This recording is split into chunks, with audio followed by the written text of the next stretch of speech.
Okay, Bhagavatam's chapter 5, which is going to explain the life of Vyasa, basically. And in so explaining the life of Vyasa, it's going to explain the history of the Vedas.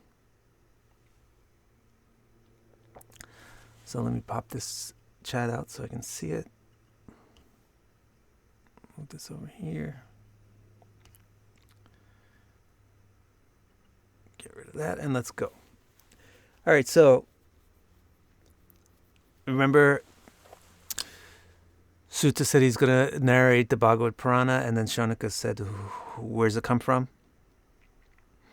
And then Sutta said it was compiled by Vyasa, taught to his son Shuka, and then explained to Parikshit, and then I learned it there.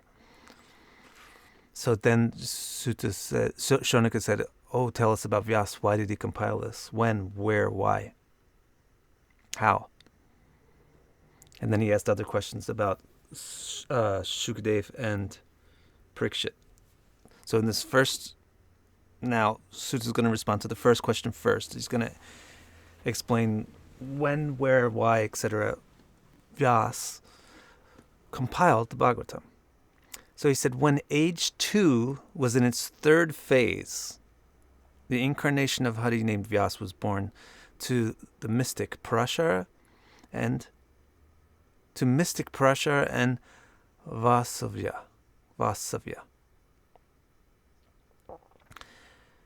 So what is this age 2? Age 2 is Dwapara Yuga. What's the third phase?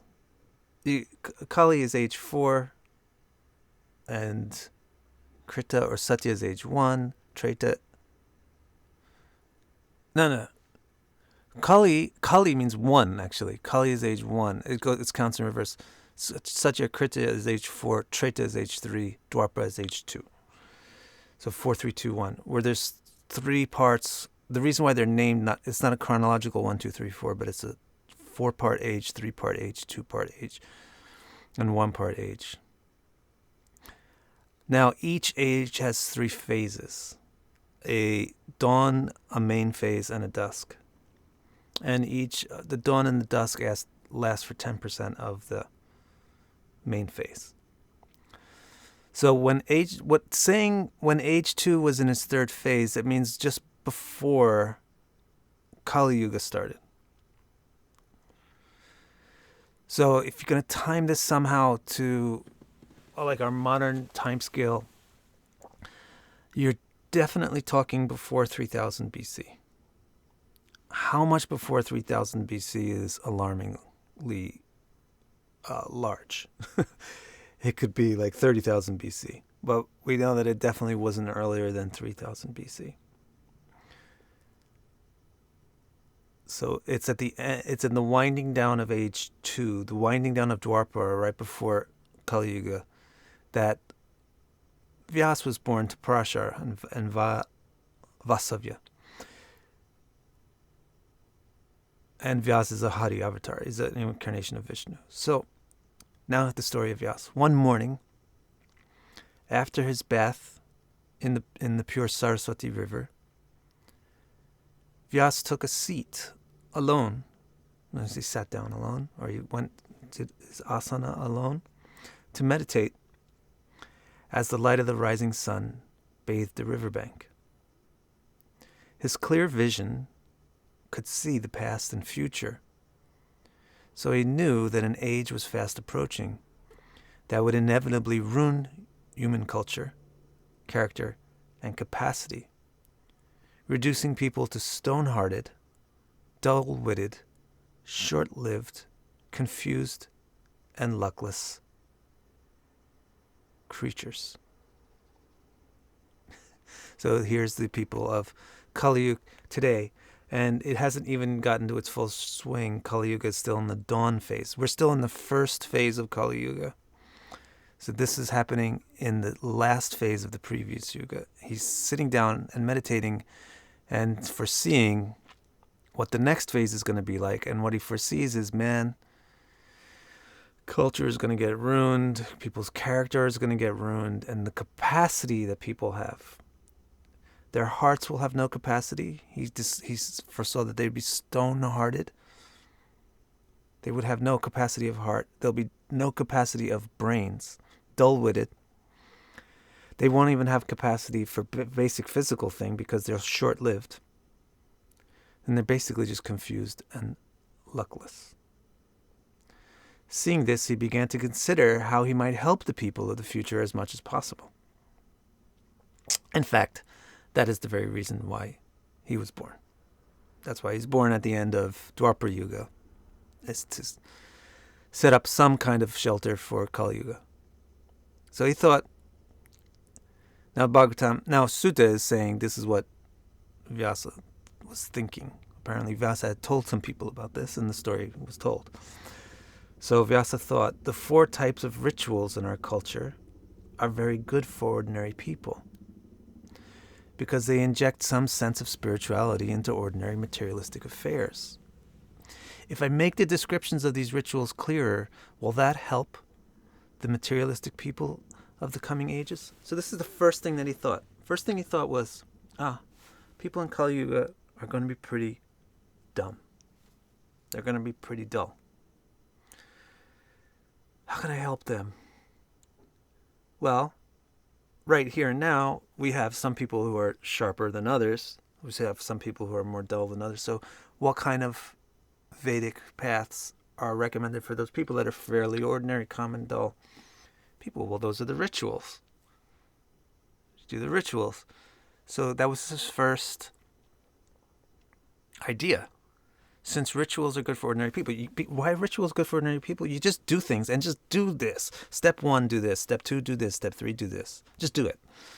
You don't have to think about it. You don't have to know. Just do it, and then you'll gradually understand what it's all about. And it puts you on a schedule, and it keeps your life regulated, and then gradually gets you more sattva.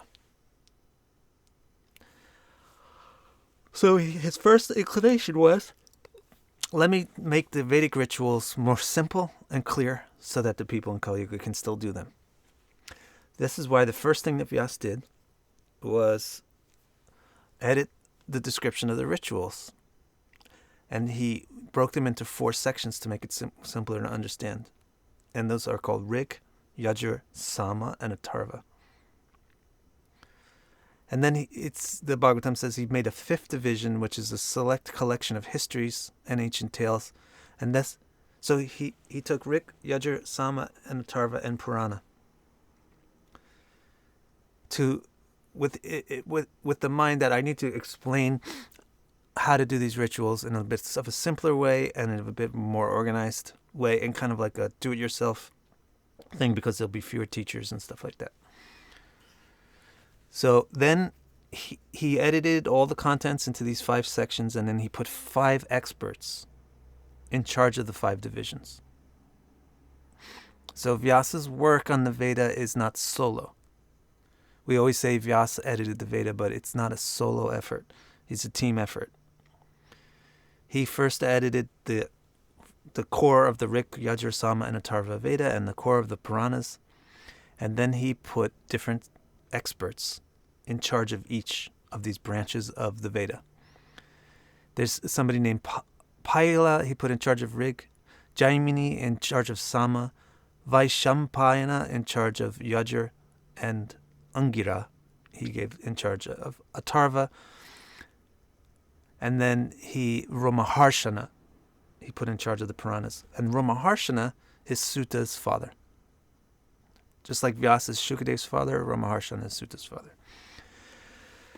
So then, what do these 5 experts do? Each one passed their section of the Veda down through their limitless students, and the students of those students. So now Vyasa is an incarnation of Hari, and he's in Dwapara Yuga. So he doesn't live for like 70 years or 80 years. He can live for a very long time, and apparently he lived for a very long time. Because he's overseeing. And now, a skeptical way to look at it is Vyasa is not a singular person, but the person who's in charge of the whole affair is given the title Vyasa. That's how some skeptics look at it. But the more simple way to look at it is Vyasa is an incarnation of Hari, and it's the same person overseeing this generation's long development of the Vedas was overseen by this superhuman being Vyasa. Each one, pass their section down to students, and students of those students. This is how Vyasa caused all the various Vedic literature and schools of interpretation to arise. You get it? So he basically gives the seed and then puts it in different soils and then watches it grow. So he got the seed form of the Rig Veda and gave it to Pila.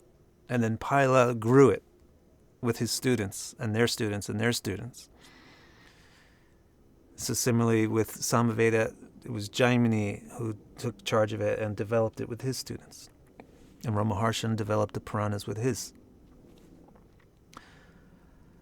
So this is how Vyasa caused all the various Vedic literatures and schools of interpretation to arise in a form that the dull-minded and unfortunate of Kali Yuga might more easily grasp. He's blessedly compassionate. So yay. A little statement at the end was like, that's very nice of him. And when he gave it to these 5 people, he said, I want you to explain on this, and I want you to research this and practice this and be able to explain it in a simpler and simpler way for Kali Yuga. But then, now you might think, well, maybe Vyasa just disappeared. Maybe he just made the seeds of the Rig, Sama, Yajur, and Puranas, and then Pila and Jaimini and everybody down to Ramaharshan took over those 5 branches, and that's the end of Vyasa's effort. But Vyasa is overseeing the whole thing, and after it's developed 3 generations, and you get like Aranyakas and Brahmanas and Upanishads adding on to the original thing that Vyasa made, then he reviews it again. So in this next statement, it says, when he reviewed it, he said, he realized that ordinary people have very little interest in books and philosophy. He's like, this was developed by scholars. It's a lot of books now. And I don't foresee that people in Kali Yuga are going to be sitting around doing a lot of studies. So I think maybe a lot of this effort has gone in vain. So because of that, because of feeling that, then it says here, in order to help them, the people that have very little interest in books and philosophy, he created the Great Tale of India, which is a dramatic and exciting story. Great Tale of India, anybody know what that's a translation of? That term, Great Tale of India, you'd never hear it called the Great Tale of India because the Sanskrit name is always used. But anybody want to guess what that is? To give you a hint, India is in these days, India was referred to as Bharata. And great, the word for great is Maha. You got it, Riku. Mahabharata. So Mahabharata, good teeny. So Mahabharata is Vyasa's original work. It's not an edit from something else. This is original work. After he saw how this 5 sages had developed their commentaries and interpretations of Rig, Sama, Yajur, Atharva, and Purana.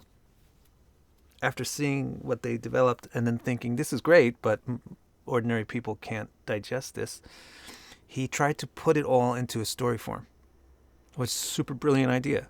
People love to watch movies, right? So he basically tried to make a movie out of it.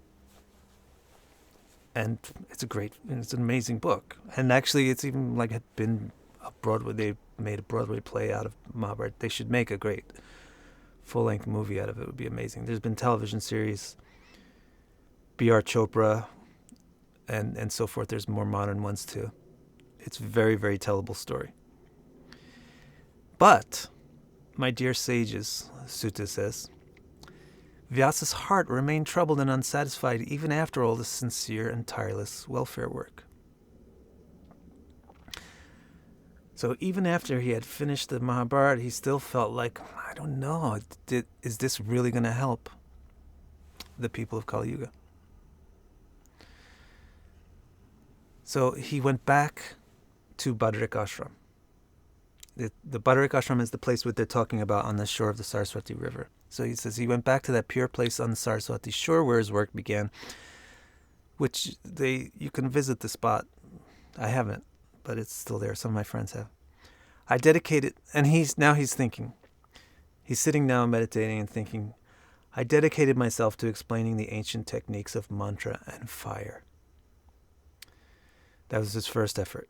Let me explain how you use mantra and fire in a way that the people of Kali Yuga can utilize.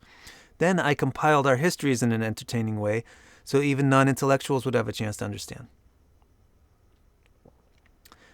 So that's the Mahabharata. Then I carefully explained all the knowledge a philosopher would require for realizing the true self within the self.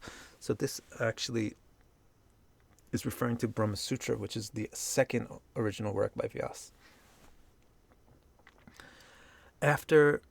So it's not explicitly stated directly in the text, but from Vyasa's thoughts.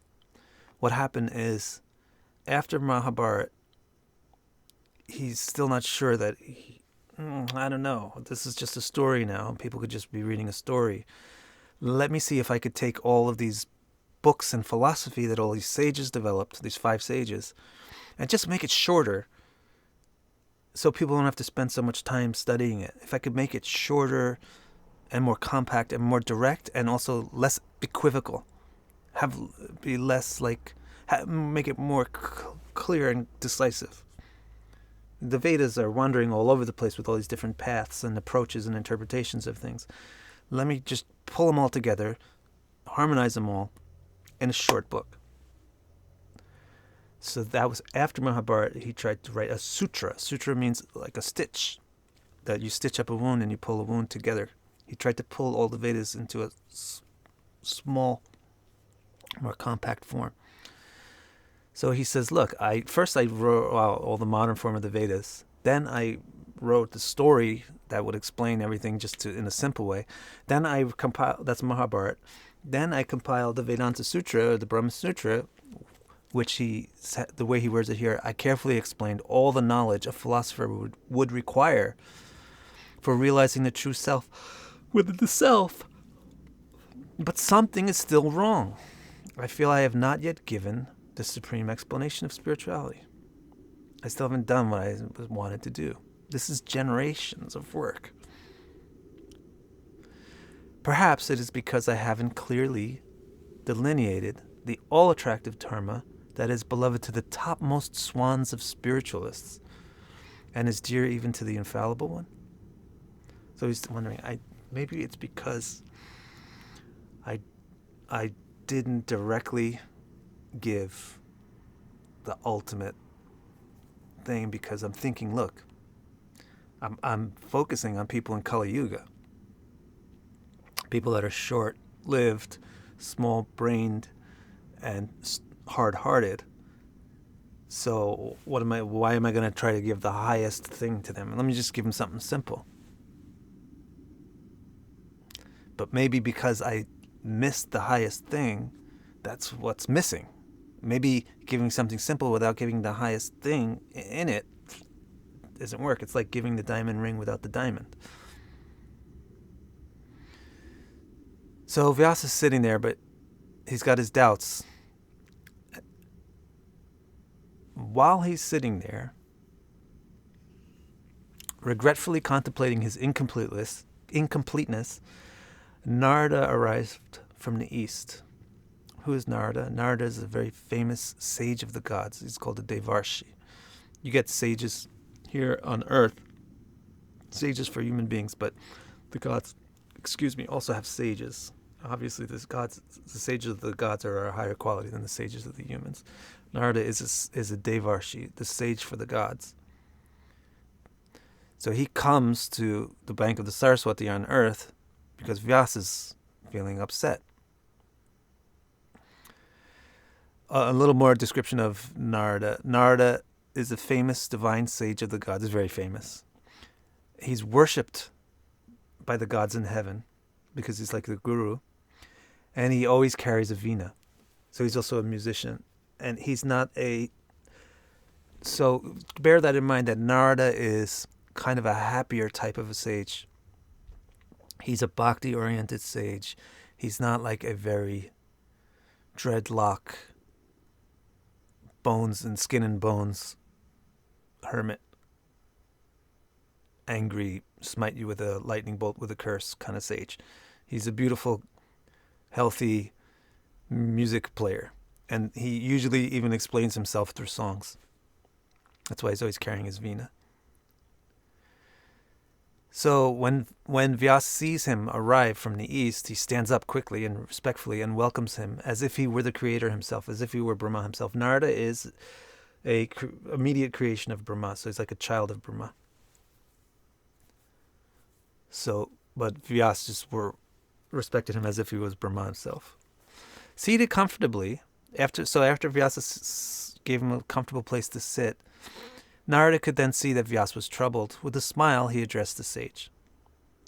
"O greatly blessed son of Parashar, you're troubled. Tell me, is it ever satisfying to consider the body and mind as the self?" So Narada gave him a little look, a little smirk, and said, "Oh, you're so troubled. Gee, I wonder why." Kind of sarcastic with a smile.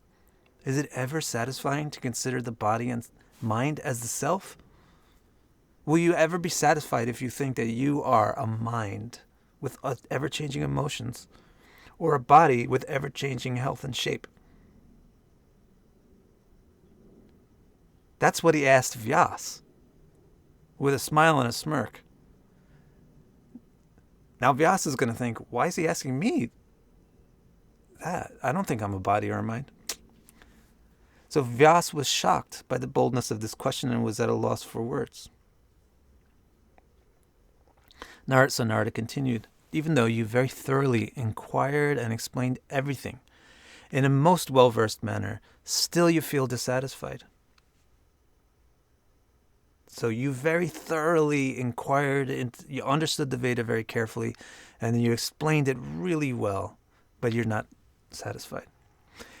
Then he says, "In spite of giving an amazing presentation of the history of India, you feel incomplete. Even though you've given clear and careful revelations about eternal spirituality, that's now..." So he's talking, you did the Veda, you don't feel happy. You did Mahabharata, you don't feel happy. You did the Brahma Sutra, you still don't feel happy. You feel like your work is unfinished, and now you wonder why. Even though everything that you've done is glorious..." Now he goes back to his question. "Is it ever satisfying to consider the body and mind as the self? Everything you've done is glorious, but it benefits only the human body and mind and not the true self. That, my dear man, is why you feel like everything you've done is useless." So this is the wonderful thing about a true sage, is that they see things so clear and it's so simple, and they're not afraid to tell you. So there was a long pause. Unable to immediately digest the bold truth, Vyasa asked, "I think we're going to have to stop soon, unfortunately. But at least I'll give you one or two questions." There's a long pause. Unable to immediately digest the bold truth, Vyasa said, "O son of the self-born," so son of Brahma, "everything you've said about me is true, but please reconsider this question with your unlimited comprehension. What is the unknown root of my lack of satisfaction?" So this is also making me laugh, because this is how people deal with me when they do astrology readings. I'll just tell them something simple, and if they're unable to digest it, they just ask me the same question again. So Vyasa was so unable to digest what Narada had said. Basically, Narada said, "Wow, look what you did. You reassembled the entire Veda in an amazing form, and you added very important things to the Veda. Wow, but guess what? Everything that you talked about is only beneficial for people in a temporary sense. Everything that you talked about is only good for their mind or body. And that's why you're not happy about it. And then Vyasa said, are you sure that's why I'm not happy about it? And then Narada scoffs a little bit, hearing that he has unlimited comprehension. Narada scoffs and says, you think I have unlimited comprehension? And Vyasa says, yes, you know everything, no matter how secret, because you're an intimate devotee of the original person, who is the master of this realm and the spiritual realm as well. Actually, Sage Narada, is able to move beyond the material universe. He's one of these very these few people that can traverse into Vishnu's realm. Into Vishnu's realm, not Vishnu's presence in the material world, but into Vishnu's realm. And go back and forth between the two. So you're a master of this realm and the spiritual realm as well. You move through the three worlds like the sun. Like space, you enter within all things. Indeed, you are like the witnessing soul. So please clearly elucidate the flaw in my spiritual endeavor, which tried to be all-encompassing. Narada, we'll stop here after this. Narada answered Vyasa's question with the same direct honesty as before. He says, my goodness. The problem is that you neglected to say much about the all-attractive, whose fame is spotless. So you said a lot about people, about this and that, but you didn't say anything about Bhagavan. And that's the problem. In my opinion, that's why all the philosophy you've presented is substandard and won't truly satisfy you or anyone who follows you. Now, he did write the Mahabharata. So Vyasa protests, but I did glorify the all-attractive throughout all my works, actually. I did. And actually, if you read the Vedas carefully, you'll see explanation of Bhagavan is throughout the whole Veda. But Narada says, O best of scholars, in your work, you again and again lauded morality and so on as if they were the ultimate goals of life. Comparatively speaking, how much attention did you really give to the greatness of Vasudev's son? So Narada says, yeah, no, real nice. You threw in a little bit of pepper here and there about Bhagavan, and most of the rice is all about morality and ceremony and philosophy. Vyasa was silent in the face of this truth, and Narada began to speak more strongly. What's the use of all your verbiage? No matter how wondrous or poetic, your words did not clearly pronounce the fame of Hari, who purifies everything, so in my opinion, they're basically garbage. Crows will flock to them, but beautiful swans will not. Let me just find this verse in Sanskrit, and then we can end with that. So what chapter are we in? 5? So I know you thought that somebody like Narada would never say everything you wrote is garbage. But I guess Narada has a little Capricorn somewhere in his chart. Let's see. I know this Sanskrit is also very fun to read, and it also, so he really said this. Chapter 5. Here it is. Text 10. The yad vachas. Let me see the meter. The yad vachas chitrapadam harer yasho jagat pavitram pragranita karhichit tadvayasam tirtamushanti manasa nayatrahangsa niramant yushikshaya. You're not going to get the hamsas, the swans. You're going to get the Vyasa, the crows, if you put garbage out. If you put lotus flowers out, you get the swans. If you put garbage out, you get the crows. So look what you did. You made a scripture for crows because you think the people in Kali Yuga are going to be like crows. So what is it? It's garbage. And why is it garbage? Because where is your discussion of the beauty of the all-attractive source of everything? Yeah, you did it here and there. But look at how hard it is to find it in the midst of all the garbage that you threw out. This was not actually the Sanskrit. There's more. But we'll do that tomorrow. Narada really, really lays into him. Let me see what this one is. Text 8. Bhavat anudita prayam yasho bhagavato malam yenai vaso natusheta manyeta darshanam kilam. This one is saying it's garbage. This one is saying I consider this not good. All right, guys, let's continue with this tomorrow. It's great stuff, right? Okay, see you tomorrow. Let's see how many of you are even here enjoying this good stuff. 24. Wow, great. Okay.